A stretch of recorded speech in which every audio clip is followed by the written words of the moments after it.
Hello students, in previous classes we have already learned about verb. Okay? In this class we will learn about tense. Tense. Tense की meaning होती है काल, काल अथवा अवधि या अवधि समय। समझ रहे हैं? ये भी चैप्टर, ये भी टॉपिक ग्रामर के पॉइंट ऑफ व्यू से बहुत ही इंपॉर्टेंट टॉपिक है। मतलब जब आप किसी ग्रामर को किसी भी लैंग्वेज, चाहे हिंदी हो चाहे इंग्लिश हो, चाहे आप कोई भी लैंग्वेज सीख रहे हैं, तो उसके ग्रामर पोर्शन को सीखना बहुत जरूरी होता है, तभी आप उसे इफेक्टिव तरीके से बोल पाते हैं। बात समझ आई? और ये जो क्लास होने वाली है टेंस की, ये सबके लिए बेनिफिशियल होगा। वो किसी भी क्लास में पढ़ता हो बच्चा, जो व्यक्ति या जो भी स्टूडेंट इंग्लिश सीखना चाहता है, उसके लिए ये बेनिफिशियल क्लास है। ठीक है? टेंस की जानकारी होनी चाहिए, तभी आप सेंटेंस फ्रेमिंग कर पाते हैं। आपके पास बहुत सारी इंफॉर्मेशन हो, लेकिन आप उसको किसी को डिलीवर कैसे करेंगे, बताएंगे कैसे? जब तक टेंस का नॉलेज नहीं होगा तब तक आप ये चीज सही से बता नहीं सकते। क्योंकि आप अभी मान लीजिए कोई व्यक्ति से बात कर रहे हैं, तो आपको पता कैसे चलेगा कि वो कल की बात कर रहा है, मतलब बीते हुए दिनों का बात कर रहा है, या फिर आने वाले समय में उसने कुछ प्लान किया है उसकी बात कर रहा है, या फिर अभी की बात कर रहा है। समझ रहे हैं? मतलब समय की बात होती है टेंस के अंदर। कब आप कौन सी बात कर रहे हैं, ये बताने के लिए आपको टेंस की नॉलेज जरूरी होती है। ठीक है? बिना टेंस के आप अच्छी तरीके से अंग्रेजी नहीं बोल सकते। तो इंग्लिश बोलने के लिए, इंग्लिश सीखने के लिए, इंग्लिश पढ़ने के लिए, इवन इंग्लिश लिखने के लिए आपको टेंस बहुत ही जरूरी है सीखना। बिना टेंस के हो नहीं पाएगा। समझ गए? तो हम समझते हैं कि टेंस क्या होता है। टेंस मैंने, आपने देखा हिंदी में मैंने लिखा काल या फिर अवधि, उसी समय। टेंस समय को प्रदर्शित करता है। किसको प्रदर्शित करता है? समय, टाइम।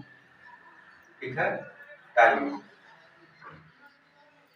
आप बताओ, अगर कोई कहता है कि कोई कोई बात कहता है अगर कोई व्यक्ति, तो आपको कैसे पता चल जाता है कि वो बीते हुए समय की बात कर रहा है, या फिर आने वाले समय की बात कर रहा है, अभी की बात कर रहा है? ये सारी बातें हमें टेंस की नॉलेज से ही पता चलती हैं। ठीक है?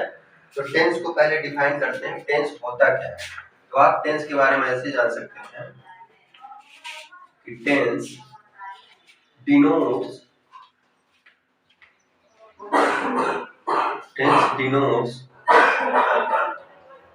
टाइम, टाइम अथवा time of action, time of action. Tense denotes time of action, मतलब कार्य के होने का समय क्या है वो प्रदर्शित करता है टेंस। समझ गया?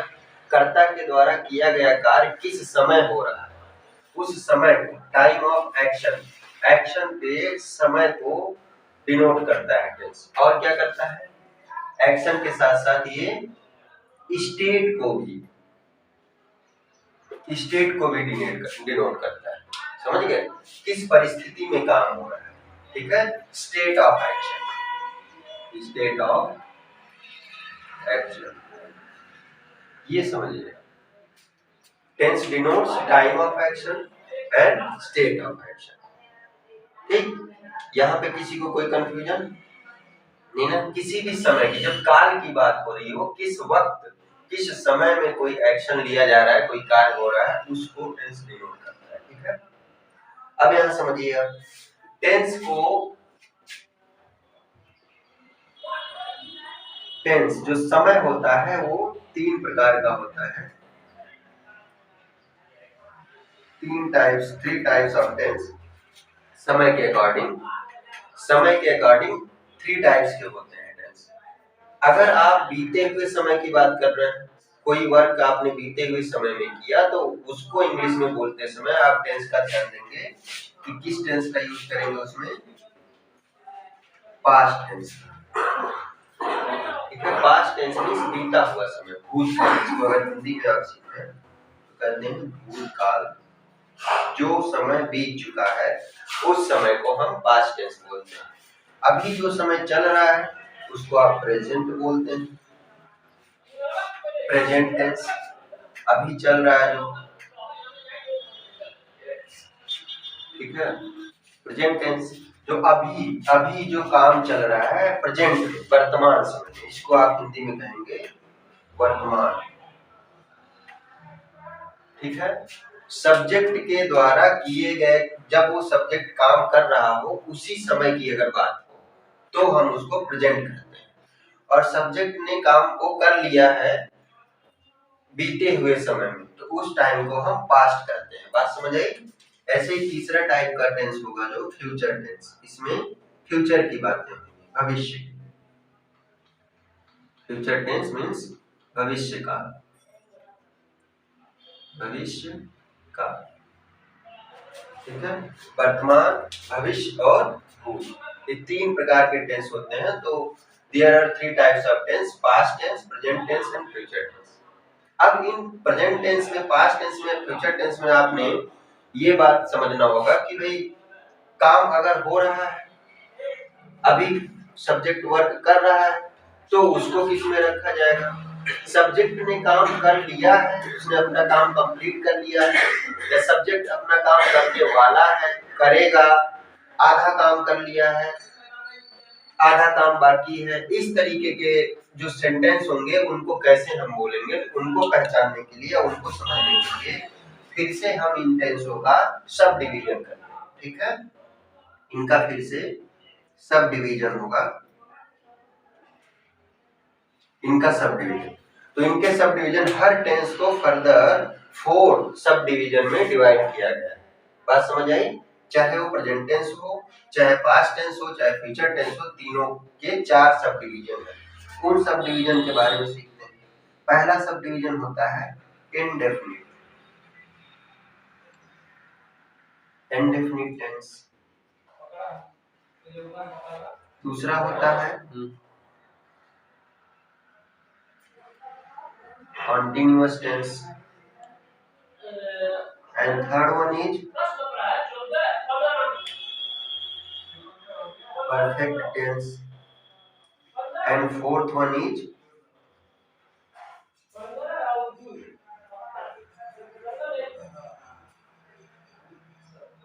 perfect continuous tense। तो इस तरीके से आप देखिए कि आपको ये बात समझ आई कि what is tense. Tense denotes time of action and state of action. Tense time of action और स्टेट ऑफ एक्शन को डिनोट करता है। There are 3 types of tense, past tense, present tense and future tense, ठीक है। Further every tense is subdivided in 4 types. तो first one is indefinite tense, continuous tense, perfect tense and perfect continuous tense. अब इसको हम समझते हैं कि ये क्या है। इंडेफिनिट टेंस की अगर बात करें तो ये सबका पहला सब डिवीजन है, चाहे वो पास्ट टेंस का है, वो पास्ट टेंस का भी है, प्रेजेंट टेंस का भी है, और फ्यूचर टेंस का भी फर्स्ट डिवीजन है, सब डिवीजन। अगर आप पास्ट टेंस की बात करें तो पास्ट इन सबके आगे लगा देंगे, past indefinite tense, past continuous tense, past perfect tense, past perfect continuous tense. ऐसे ही प्रेजेंट को सब डिवीजन में करेंगे, चाहे present indefinite tense, present continuous tense, present perfect tense और प्रेजेंट परफेक्ट कंटीन्यूअस टेंस। ऐसे ही फ्यूचर टेंस को भी फर्दर 4 सब डिवीजन में डिवाइड किया गया है। Future indefinite tense, future continuous tense, future perfect tense and future perfect continuous tense, ठीक है। अब जितने सेंटेंस हम बोलते हैं, समझते हैं, लिखते हैं या फिर पढ़ने की कोशिश करते हैं, उन सबको इन 4 सब डिवीजन में रखा गया है, ठीक है। इनडेफिनिट टेंस में अनिश्चितता की बात करी जाती है, जिसमें समय, एग्जैक्ट समय ना पता हो, ठीक है।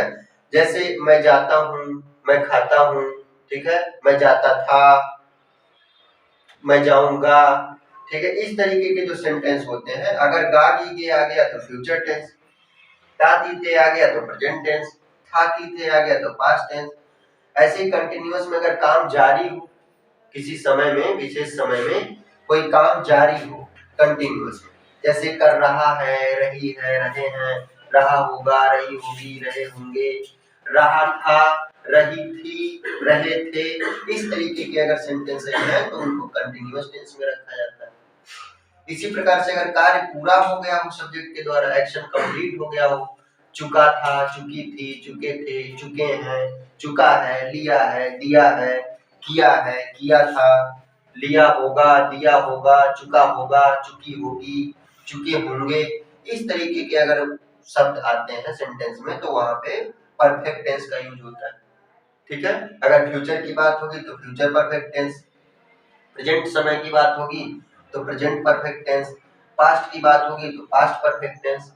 फिर हम परफेक्ट कंटिन्यूअस टेंस की बात करते हैं। इसमें क्या होता है कि सब्जेक्ट जो वर्क कर रहा है वो कुछ वर्क कंप्लीट हो चुका है और अभी वही आगे जारी भी है, ऐसे सेंटेंसेस को इसमें रखे जाते हैं। जैसे वो 3 दिन से पढ़ाई कर रहा है, वो 3 दिन से यात्रा कर रहा है, तो 3 दिन से कर रहा है मैंने 3 दिन का वर्क कंप्लीट हो गया, अभी भी टोटल वर्क कंप्लीट नहीं हुआ, अभी काम जारी है, ऐसे सेंटेंसेस को हम इसमें रखते हैं। तो इस तरीके से आप टेंस का इंट्रोडक्शन आपको समझ आ जाता है। अब यहाँ पे हम इन सबको एक एक करके समझेंगे कि इनका यूज इनमें किस तरीके के सेंटेंस होते हैं, इनके फार्मूले क्या हैं, समझ गए। इंग्लिश में अनुवाद करते समय इनके फार्मूलों का ध्यान रखना है हमको, तो वो सारी चीजें अब हम एक एक करके सीखते हैं। तो सबसे पहले हम सीखेंगे प्रेजेंट एंड डेफिनिट टेंस को, समझ रहे हैं।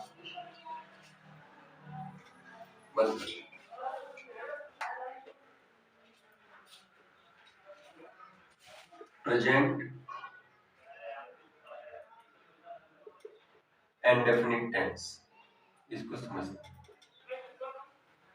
प्रेजेंट एंड डेफिनिट टेंस की बात करते हैं। सबसे पहले हम इसकी बात करेंगे। तो ये ऐसा टेंस है प्रेजेंट एंड डेफिनिट टेंस, जो प्रेजेंट का सब डिवीजन है पहला। इसमें कौन कौन से एक्शन इंक्लूड होते हैं उसको आप ध्यान दीजिए, मैं बता रहा हूं। तो under this sentence, under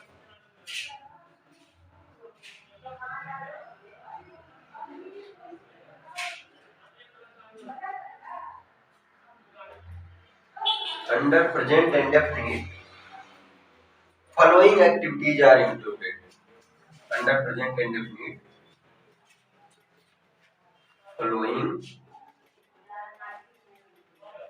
activities are included. आप देखो कि नीचे मैं कुछ एक्टिविटीज लिखने जा रहा हूँ, ये सारी activities present and definite tense के अंतर्गत आती हैं। पहले इसको जान लेते हैं फिर हम समझेंगे। तो पहली एक्टिविटी, किस तरीके की एक्टिविटीज, किस तरीके की क्रियाएं प्रेजेंट एंड डेफिनिट टेंस में आते हैं। कोई रेगुलर वर्क, रेगुलर एक्टिविटी या फिर रेगुलर एक्शन, कोई रेगुलर एक्शन, जैसे मैं डेली यहाँ आता हूँ, मैं डेली स्कूल जाता हूँ, ठीक है, कोई रेगुलर एक्शन हो वो प्रेजेंट एंड डेफिनिट टेंस में आता है। बात समझ आई। दूसरे टाइप का activity irregular activity, irregular action, irregular action ऐसा एक्शन जो कभी कभी हो, लगातार ना हो, रुक रुक के हो। जैसे अर्थक्वेक आते हैं, ठीक है, भूकंप, जापान में भूकंप आते हैं, या कहीं भी इस तरीके की जो इररेगुलर एक्टिविटीज हो वो भी प्रेजेंट एंड डेफिनिट टेंस के अंडर में होती है, समझ गए। कोई यूनिवर्सल ट्रुथ हो,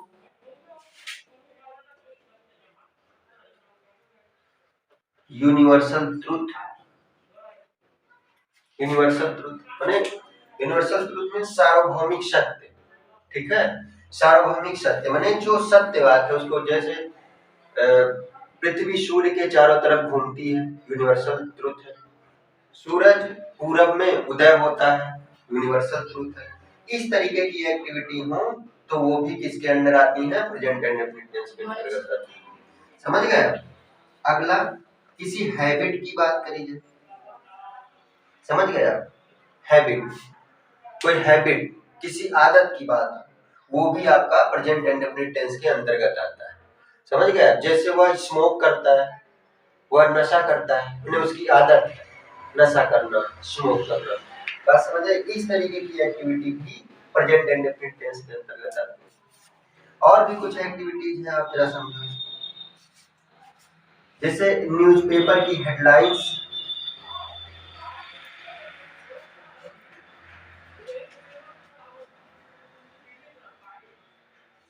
न्यूज़पेपर की हेडलाइंस हमेशा प्रेजेंट एंड डेफिनिट टेंस में होनी चाहिए या होती, समझ गए।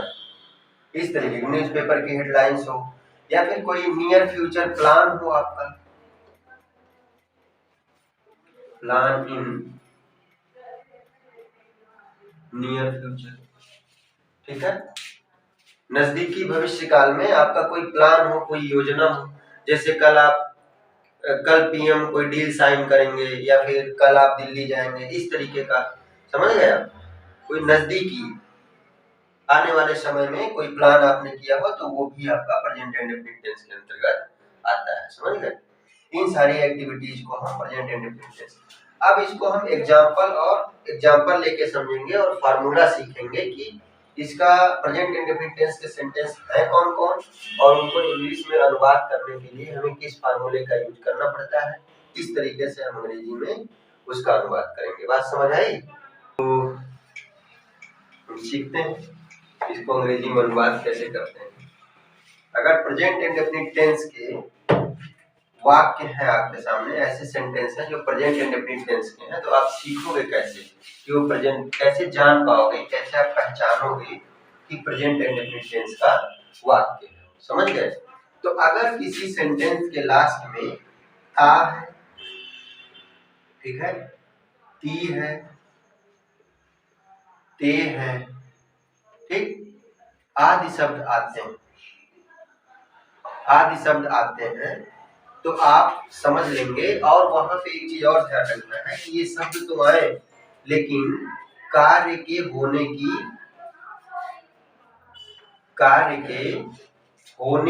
अनिश्चितता हो,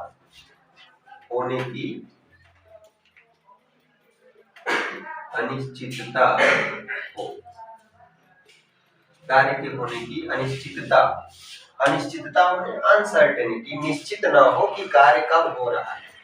ठीक है, जैसे मैं बाजार जाता हूँ, तो इस सेंटेंस में आपने देखा कि ता है, ता हूँ, ती है, इस तरीके के ता आ गया, तो ये प्रेजेंट इंडेफिनिट टेंस का वाक्य है, लेकिन इसमें ये नहीं पता चल रहा है कि किस समय में बाजार जाता है। बात समझ आ रही है? तो कार्य के होने की अनिश्चितता हो, तो यहाँ पे आप दो चीज समझिए। अगर किसी सेंटेंस के लास्ट में ता है, ता हूं, ते है, ती है, इस तरीके के वाक्य आते हैं, शब्द आते हैं, अपने ता तीते आते हैं, तथा कार्य के होने की अनिश्चितता पाई जाती हो, तो ऐसे सेंटेंसेस को हम प्रेजेंट इंडेफिनिट टेंस के अंतर्गत कंसीडर करते हैं। बात समझ आई? और इसके पहले आपने दो तीन बातें सीखी कि अगर कोई रेगुलर एक्शन हो, कोई इर्रेगुलर एक्शन हो, कोई हैबिट हो, कोई यूनिवर्सल ट्रुथ हो, तो वो तो प्रेजेंट इंडेफिनिट टेंस में कंसीडर होते हैं। बात समझ आई? ठीक है, जैसे अभी एक एग्जांपल लेता हूँ, मैं यहाँ रोज आता हूँ, ठीक है, या वह यहाँ रोज आता है, वे यहाँ रोज आते हैं, इस तरीके के वाक्य देखिए। इसके लास्ट में क्या आ गया? ता है, ती है, ता हूं, ते है, इस तरीके के वाक्य शब्द आते हैं तो प्रेजेंट इंडेफिनिट है। आपने देखा इस एग्जांपल, ये कैसा एक्शन है? Regular action. अगर कोई रेगुलर एक्शन हो, जैसे मैं यहाँ रोज आता हूँ, ठीक है, तो ये किस में आएगा? Present indefinite. इसका अनुवाद कैसे करेंगे आप इंग्लिश में? आई कम हियर डेली, मैं यहाँ रोज आता हूँ, रेगुलर एक्शन। ऐसे ही इरेगुलर एक्शन होते हैं। इरेगुलर एक्शन अगर आप कहें, कोई एग्जांपल लीजिए, जैसे जापान में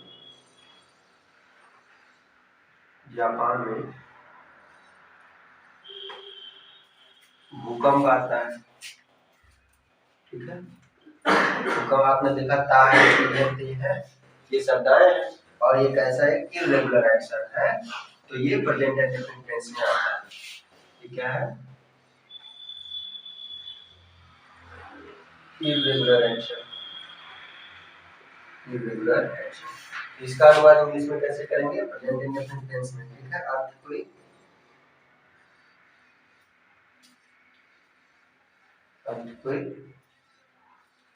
comes in जापान, ठीक, ये समझ आया? ऐसे इरेगुलर एक्शन, कोई हैबिट्स हो, जैसे किसी हैबिट की बात करते हैं, कोई हैबिट अगर बात करें हम, जैसे वह धूम्रपान करता है, वह धूम्रपान करता है। वह धूम्रपान करता है मैंने इसका इंग्लिश में ही स्मोक्स, वह धूम्रपान करता है। तो ये भी एक क्या है, हैबिट है, हैबिट। ठीक, पता है, इस तरीके के सेंटेंसेस होते हैं तो प्रेजेंट इंडेफिनिट में हम उनका इंग्लिश में अनुवाद करते हैं। ठीक, तो अब यहाँ पे हम लेते हैं, हम इसके फार्मूले लिखते हैं कि इंग्लिश में करते समय क्या ध्यान दिया जाता है। ठीक है, तो यहाँ पे ध्यान देने वाली बात ये है कि इसका इंग्लिश बनाते समय अगर प्रेजेंट इंडेफिनिट टेंस में कोई सेंटेंस ऐसा है जो अफर्मेटिव सेंटेंस है, इस टेंस में प्रेजेंट इंडेफिनिट टेंस में अगर अफर्मेटिव सेंटेंस है, अफर्मेटिव सेंटेंस माने सकारात्मक वाक्य। ठीक, सकारात्मक वाक्य, ऐसे वाक्य जिसमें नहीं ना आया। ठीक है, ये सिंपल वाक्य होते हैं।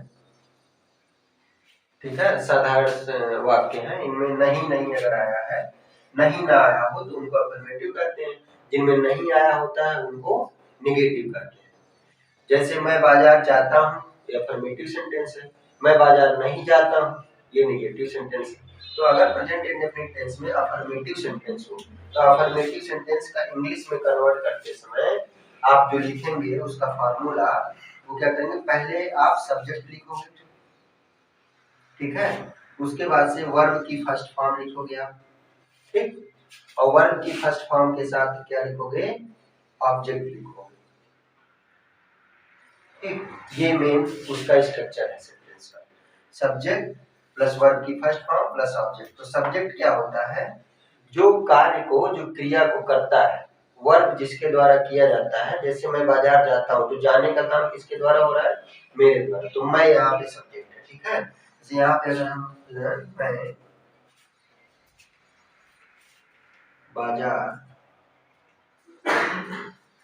जाता हूँ, ठीक है, यहाँ देखो लास्ट में ता है, ती है, ते है, इन सब में से आया है। ठीक, और कार्य के होने की अनिश्चितता पाई जा रही है। ठीक, इस तरीके के सेंटेंस, और ये देखो अफर्मेटिव है क्योंकि नहीं आया है, तो इसका अनुवाद करते समय हम सब्जेक्ट पहले लिखते हैं। सब्जेक्ट क्या है, आई। ठीक, उसके बाद वर्ब लिखेंगे। वर्ब क्या होता है, जो काम किया जाता है, जो काम हो रहा है, जाने का काम हो रहा है ना, तो आई गो। फिर ऑब्जेक्ट क्या होता है, कार्य के द्वारा जिसपे फर्क पड़े। ठीक है, तो ऑब्जेक्ट आपका है बाजार जाना, आई गो टू मार्केट, ये आपका फार्मूला होता है। ठीक, बस ध्यान ये देना है कि अगर ये फार्मूला तभी यूज होगा जब subject I, you, we, they and plural. ठीक है, अगर subject I, you, we, they और प्लूरल हो तो हम इस फार्मूले का यूज करेंगे, वर्ब की फर्स्ट फॉर्म लगाएंगे। बात समझ आ रही है? लेकिन अगर इसके अलावा कोई सब्जेक्ट हो तो थोड़ा सा चेंज करेंगे, इस वर्ब की फर्स्ट फॉर्म की जगह पे इसके बाद हम उसमें वर्ब में यस या ईएस जोड़ देते हैं। ठीक है, यहाँ पे बात समझ आई? ठीक है, दूसरी बात समझिए, अगर एक दूसरा फार्मूला आपका है, फार्मूला सेम ही है, बस क्या करना, थोड़ा सा सब्जेक्ट प्लस वर्ब की फर्स्ट फॉर्म प्लस यस अथवा ईएस और फिर ऑब्जेक्ट। ये कब लिखेंगे आप, जब सब्जेक्ट आपका क्या हो, ही, she, it and singular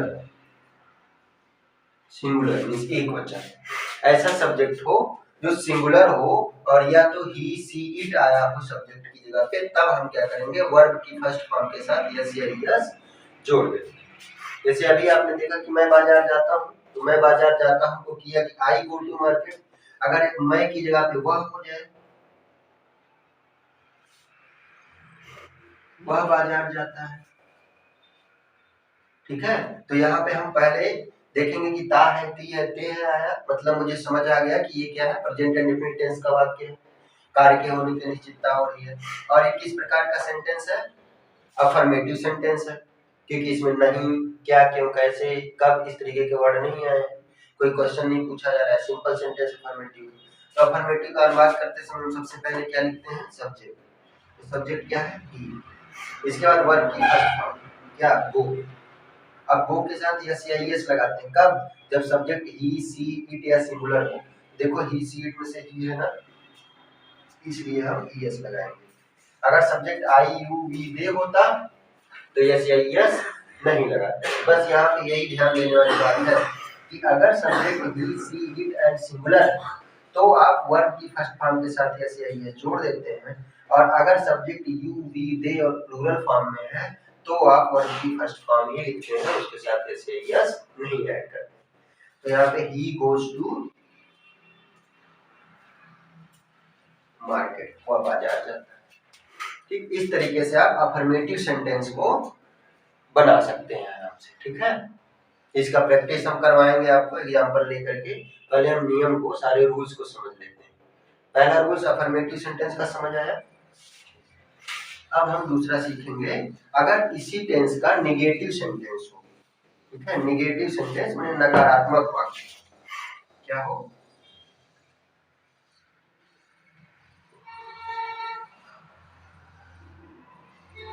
negative sentence, ठीक, नकारात्मक। अगर निगेटिव सेंटेंस हो तब क्या करेंगे?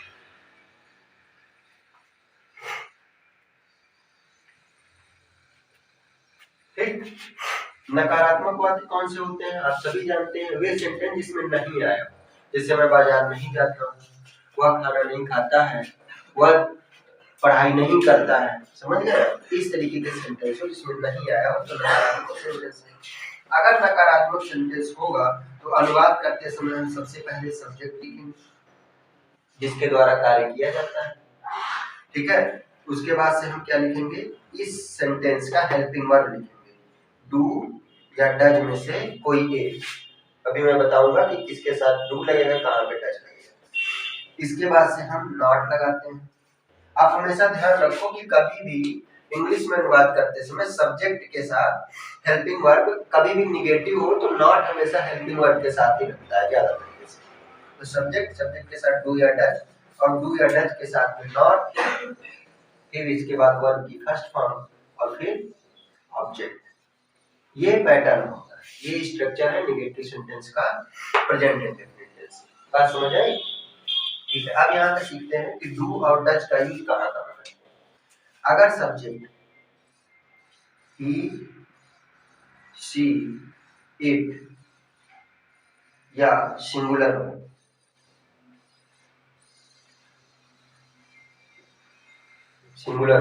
तो इसके साथ हम डज का यूज करेंगे। ठीक है, we use does with the subject he, she, it and singular, but do is used with I, you, we, they and plural.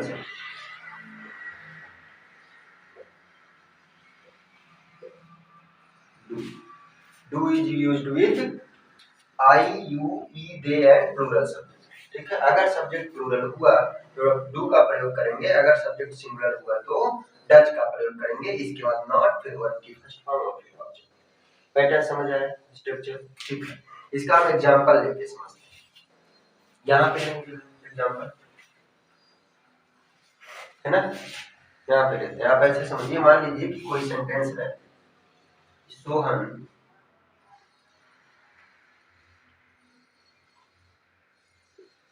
Football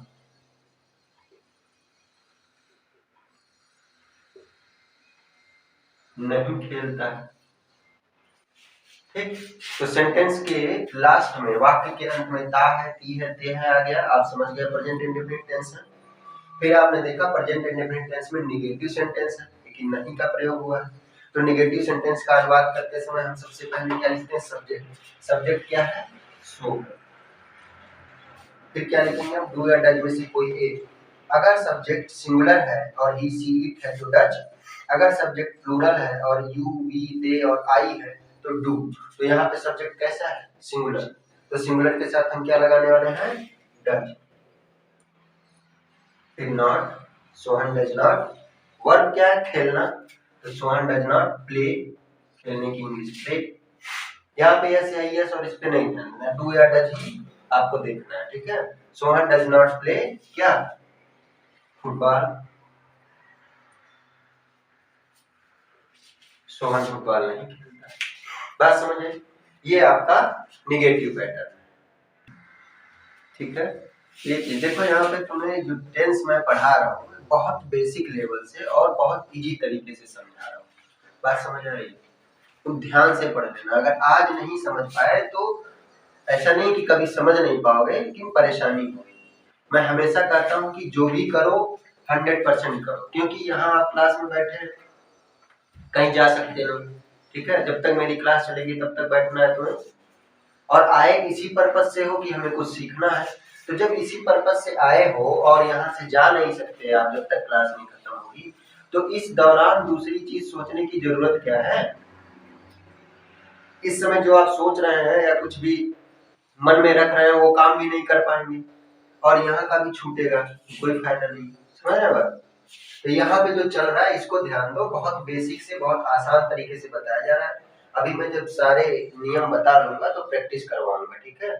या तो इसी क्लास में होगा, नहीं तो अगले क्लास में प्रैक्टिस हो जाएगा, हम एक्सरसाइज ले लेंगे इस पे। समझ रहे हैं? पहले हम सारे नियम सीख लेते हैं। तो यहाँ आपने अफर्मेटिव सेंटेंस सीख लिया, प्रेजेंट इंडेफिनिट टेंस का, और नेगेटिव सेंटेंस सीख लिया, ठीक है। अब अगर इंट्रोगेटिव सेंटेंस होंगे तो उनका इंग्लिश में अनुवाद हम कैसे करने वाले हैं, जरा उसको सीखते हैं, ठीक है।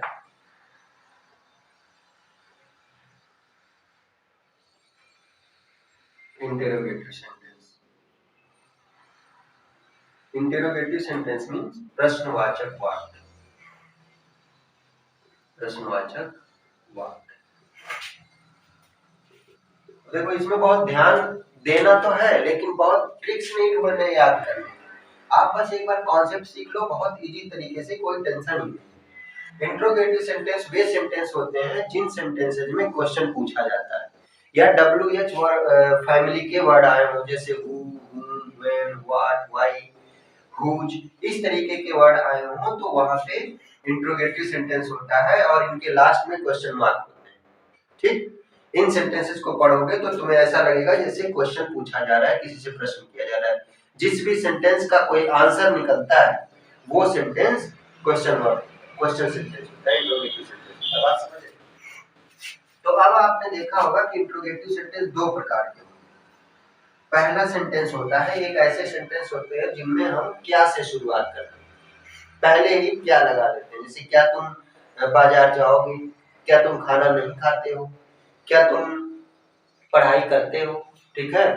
और कुछ सेंटेंस होते हैं जिसमें क्वेश्चन वर्ड को बीच में रखते हैं, जैसे वह कैसे जाएगा, ठीक है, वह कैसे पढ़ाई करता है, वह कैसे यात्रा करता है, वो कहाँ पे रहता है। समझ गए? यहाँ देखो कहाँ कैसे, ये सेंटेंस के बीच में रखते हैं। तो अगर आपका ऐसा इंट्रोगेटिव सेंटेंस है जिसमें क्वेश्चन वर्ड पहले आया, मतलब क्या को पहले लिख दो, ठीक है, क्वेश्चन वर्ड से ही शुरू हुआ सेंटेंस, तो सबसे पहले हम डू या डज को सब्जेक्ट के अनुसार लिखते हैं। अगर ही सी इट और सिंगुलर सब्जेक्ट है तो डज लिखेंगे, और यू वी दे आई और प्लूरल सब्जेक्ट है तो डू, ठीक है। अगर कब ऐसा करेंगे? जब क्वेश्चन वर्ड से वाक्य शुरू हुआ, तो डू या डज, फिर इसके बाद क्या लिखेंगे हम? सब्जेक्ट, और फिर वर्ड की फर्स्ट फॉर्म, और फिर ऑब्जेक्ट, ठीक। ये कब होगा? जब वाक्य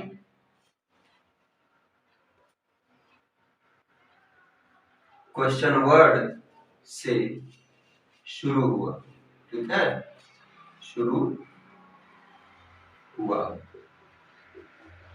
क्वेश्चन वर्ड से शुरू हुआ हो तो आप इस पैटर्न पे काम करेंगे, ठीक। जैसे क्या मोहन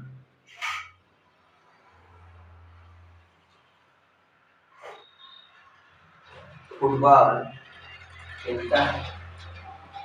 क्या मोहन फुटबॉल खेलता है। यहाँ पे आपने देखा ता है, टी है, टे है आदि शब्द आते हैं और कार्य के होने की अनिश्चितता हो रही है। माने प्रेजेंट इंडेफिनिट टेंस का वाक्य है। तो प्रेजेंट इंडेफिनिट टेंस का कैसा वाक्य है? इंट्रोगेटिव वाक्य है। इंट्रोगेटिव सेंटेंस है क्योंकि इसमें क्वेश्चन किया जा रहा है, प्रश्न पूछा जा रहा है। और इंट्रोगेटिव सेंटेंस में ये ऐसा सेंटेंस है जो क्वेश्चन वर्ड से शुरू हो रहा है और जब वाक्य क्वेश्चन वर्ड से शुरू हो तो हम ये स्ट्रक्चर रखते हैं सेंटेंस का। मैंने सबसे पहले डू या डज में से कोई एक लिखेंगे अकॉर्डिंग टू सब्जेक्ट। सब्जेक्ट यहाँ मोहन सिंगुलर है और सिंगुलर के साथ आप जानते हो डज लिखा जाता है, इसलिए आप लिखोगे डज। ठीक है, फिर subject does Mohan, does Mohan, फिर वर्ब की फर्स्ट फॉर्म क्या? खेलना, खेलने की अंग्रेजी play. Does Mohan play football, क्या मोहन क्रिकेट सॉरी फुटबॉल खेलता है। अगर यहाँ पे होता इंट्रोगेटिव निगेटिव, क्या मोहन फुटबॉल नहीं खेलता है, तो देखो इसमें क्या भी आया और उसमें नहीं भी आया। क्या मोहन फुटबॉल नहीं खेलता है, अगर ऐसा हो क्या मोहन फुटबॉल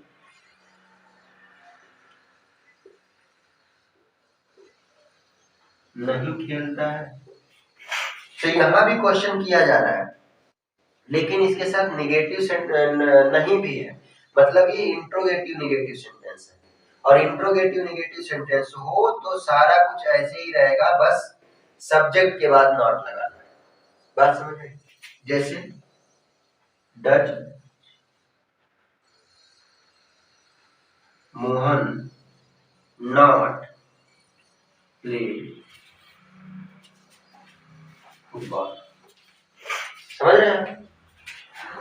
क्या मोहन फुटबॉल नहीं खेलता है। अगर इंट्रोगेटिव निगेटिव है तो पैटर्न आपका यही रहेगा, बस सब्जेक्ट के बाद नॉट लगाना। बस तो इस तरीके से आपने इंट्रोगेटिव सेंटेंस का पहला वाला नियम सीखा कि अगर क्वेश्चन वर्ड क्या से शुरू, ठीक, अगर क्वेश्चन वर्ड क्या से ना शुरू हो करके सॉरी इंट्रोगेटिव सेंटेंस क्या से ना शुरू हो करके जो क्वेश्चन वर्ड है वो सेंटेंस के बीच में आए हो, तब हम क्या नियम रखते हैं उसके लिए सीखो। दूसरे प्रकार का नियम, अगर क्वेश्चन वर्ड बीच में आए हो तो सबसे पहले आप क्वेश्चन वर्ड लिखते हैं, फिर डू या डज में से कोई एक लिखते हैं सब्जेक्ट के अकॉर्डिंग, फिर आप सब्जेक्ट लिखते हैं, फिर आप वर्ब की फर्स्ट फॉर्म और फिर ऑब्जेक्ट, और यहाँ पे क्वेश्चन वर्ड। ये कब करेंगे? जब क्वेश्चन वर्ड वाक्य के बीच में आए, बीच में आया। अगर क्वेश्चन वर्ड वाक्य के बीच में आया है तो क्वेश्चन वर्ड को सबसे पहले लिखेंगे, इसके बाद हेल्पिंग वर्ब लिखेंगे अकॉर्डिंग टू सब्जेक्ट, फिर सब्जेक्ट, फिर वर्ब की फर्स्ट फॉर्म और फिर ऑब्जेक्ट। ठीक है, इस केस में अगर क्वेश्चन वर्ड इंट्रोगेटिव निगेटिव हो तब भी आप नॉट इस सब्जेक्ट के बाद लिखेंगे। ठीक, सारा पैटर्न सेम। जैसे वह क्रिकेट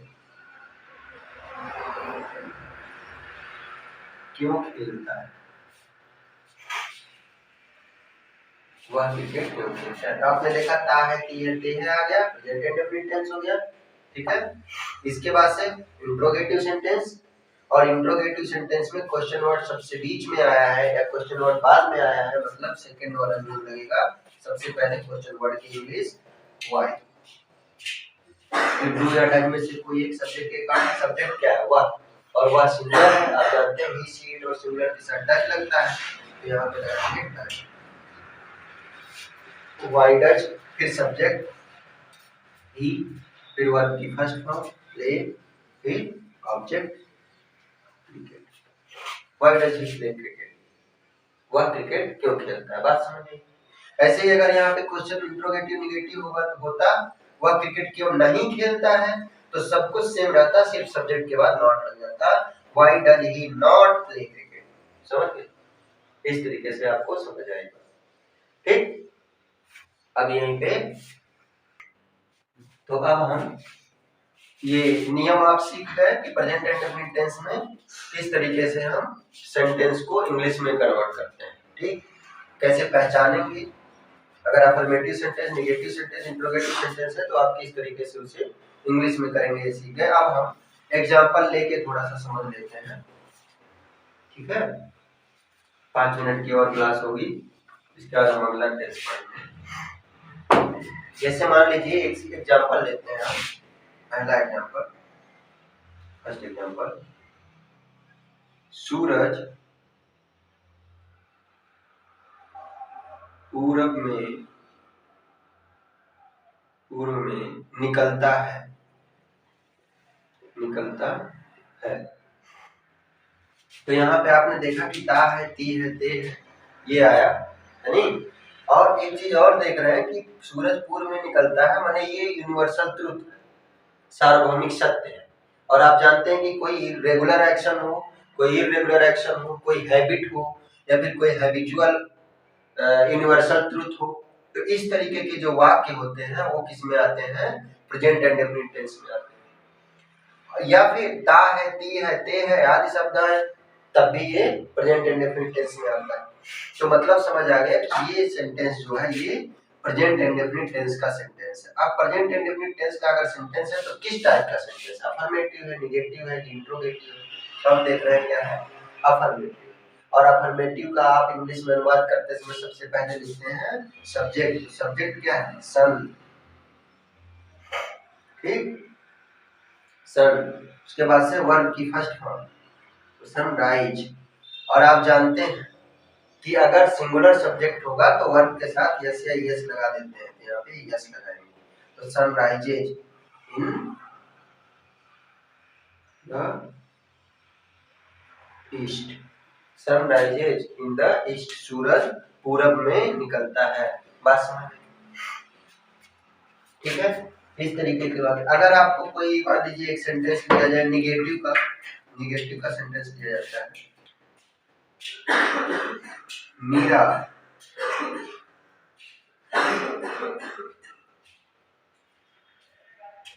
विद्यालय नहीं जाती, मीरा विद्यालय नहीं जाती। तो आपने देखा कि ये प्रेजेंट इंडेफिनिट टेंस का एक वाक्य है और नेगेटिव वाक्य है। तो नेगेटिव है मतलब सबसे पहले आप सब्जेक्ट लिखोगे, सब्जेक्ट कौन है, मीरा। फिर डू या डज में से कोई एक, मीरा सिंगुलर है, डज। फिर नहीं के लिए नॉट, मीरा डज नॉट। फिर वर्ब की first form, go to school, object, Meera school नहीं जाती है। समझ गए, ठीक है। ऐसे हम इंट्रोगेटिव का एक लेते हैं वाक्य। इंट्रोगेटिव सेंटेंस में, वह मेरे बारे में क्या जानता है, वह मेरे बारे में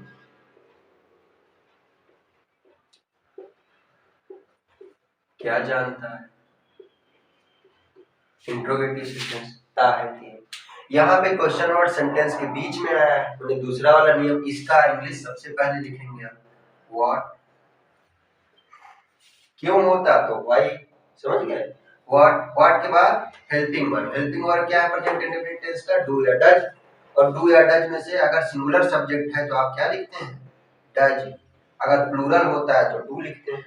तो व्हाट डज, फिर सब्जेक्ट ही, फिर वर्ब की first form, what does he know about me, object. वह मेरे बारे में क्या जानता है। ठीक है, इस तरीके से आप इंग्लिश में अनुवाद करना सीख जाते हैं अगर प्रेजेंट इंडेफिनिट टेंस का वाक्य होता है तो। बाकी सारे सेंटेंस हम अगली क्लास में धीरे धीरे डिस्कस करेंगे। ठीक है, धन्यवाद।